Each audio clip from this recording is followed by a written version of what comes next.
فرعون دنیا کا واحد انسان ہے جس نے کہا انا ربکم الاعلی، میں سب سے بڑا رب ہوں، اور اپنے آپ کے رب ہونے کا دعویٰ انسانوں میں صرف فرعون کا ہے۔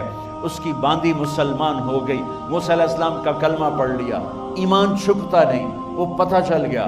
فرعون نے اس کو پکڑوایا، اس کی 2 بچیاں، ایک دودھ پیتی ایک ساتھ چلتی، اور اس نے اپنے دربار میں کڑاہ میں تیل ڈلوایا، نیچے آگ لگوائی، تیل ابلنے لگا۔ جب وہ پوری طاقت سے ابلنے لگا تو اس نے فرعون نے اس عورت سے، اس باندی سے کہا یہ آگ تیرے سامنے ہے، جلتا ہوا تیل، موسیٰ کے رب کو مانے گی تو پہلے تیری بچیوں کو جلاؤں گا پھر تجھے جلاؤں گا، اور اگر مجھے رب مانے گی تو تیرے گھر کو سونے چاندی سے بنا دوں گا، تیرے گھر کو سونے چاندی سے بھر دوں گا۔ وہ کہنے لگی فرعون یہ تو میری 2 ہیں، میری 100 ہوتی تو اللہ کے نام پہ آج میں قربان کر دیتی۔ فَاقْضِ مَا أَنْتَ قَاضٍ، کر جو تجھے کرنا ہے۔ تو پاگل ہو گیا، غصے میں کہنے لگا اس کی بڑی بیٹی کو ڈال دو۔ تو انہوں نے اس کو یوں ٹانگوں سے پکڑا اور وہ چیختی چلاتی ہوئی تھی۔ ماں کا ایک بول اس کی جان بچا سکتا تھا، اور پھر گھر جا کے توبہ کر لیتی۔ وہ کہتی یا اللہ مجھے معاف کر دے، میں نے کلمہ کفر کہا۔ اس کو ٹانگوں سے پکڑا ہوا ہے، اس کے ہاتھ نیچے جھول رہے ہیں، اور وہ اماں بھی کہہ رہی کہ مجھے بچا لو۔ ماں نے اپنی آنکھوں سے بچی کو تیل میں یوں ڈوبتے دیکھا، اور پھر وہ ابھری جیسے مچھلی تلنے کے لیے، جیسے مچھلی تلی جاتی تو باہر آ جاتی، اوپر آ جاتی، تو وہ ایسے بلبلے اٹھ رہے تھے۔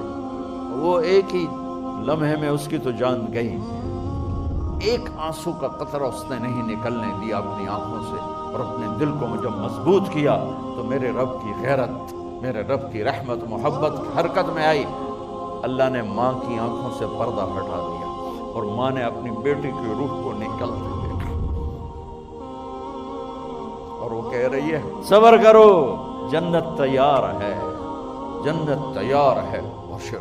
معصوم بچی کو تو پتہ بھی نہیں تھا کہ کیا ہونے والا ہے، اس کو پکڑ کے یوں ڈالا، اس کی تو آہ بھی نہ نکلی، اور وہ مچھلی کی طرح تلی گئی۔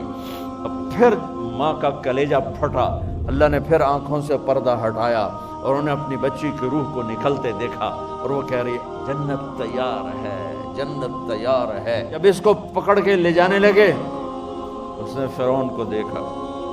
فرعون اس کی آنکھوں میں آنکھیں نہیں ڈال سکا، نظریں نیچے ہو گئی اس کی۔ کہنے لگی میری ایک بات مانو گے، میری ایک خواہش پوری کرو گے؟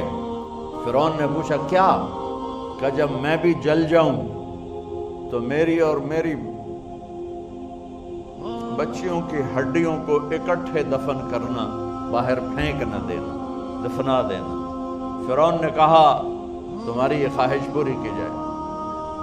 انہوں نے کہا پہ پیچھے ہٹ جاؤ، میں نے اللہ کو جان دینی ہے، مجھے دھکا دینے کی ضرورت نہیں ہے، میں اپنے اللہ سے ملنے جا رہا ہوں۔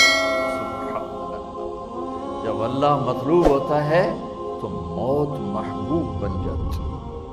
وہ چھلانگ مار گئی، اللہ اکبر کا نعرہ لگاتی ہوئی، ہڈیاں ادھڑ گئیں، گوشت ادھڑ گیا، ہڈیاں باقی رہ گئیں۔ فرعون نے کہا ایک ہی جگہ ڈال دو، سب کو دفن کر دو۔ دفن 2050 سال کے بعد میرے نبی کی سواری بیت المقدس جا رہی ہے، اور بیت المقدس پر جب وہ اوپر پہنچے ہیں تو مصر وہاں سے قریب ہو جاتا ہے۔ جب وہ اترنے لگے تو میرے نبی نے کہا جبریل جنت کی خوشبو آ رہی ہے، جبریل جنت کی خوشبو آ رہی ہے۔ کہاں سے؟ ابھی تو جنت اوپر ہے، ابھی تو اوپر جانا ہے، تو یہ زمین سے جنت کی خوشبو کیا آ رہی ہے؟ تو جبریل نے عرض کی یا رسول اللہ، فرعون کی ایک باندی تھی جو اللہ سے سودا کر گئی جان کا اور اپنی بچیوں کا، اس کی بچیوں کی ہڈیوں کو جہاں دفن کیا گیا ہے، یہ خوشبو جس دن انہیں دفن کیا تھا اس دن سے لے کر آج تک یہ خوشبو آ رہی ہے، اور یہ قیامت تک آتی رہے گی۔ اللہ اپنے نام پہ قربان ہونے والوں کی یوں قیمت لگاتا ہے۔